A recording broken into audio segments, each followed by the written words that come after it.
Momen seorang driver ojol melaksanakan sholat di atas motor mendapat sorotan dari warganet.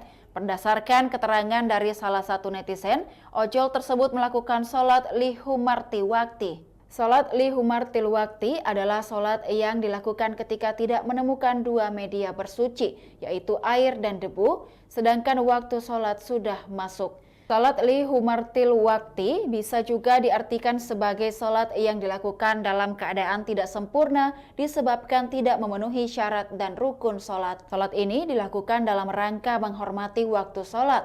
Seorang yang merekam momen salat ojol tersebut keheranan karena ketika sang ojol meminta izin untuk salat selama 1 menit.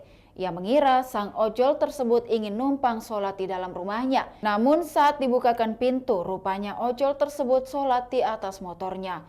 Videonya pun viral dan mendapat banyak respon serta kritikan dari warganet.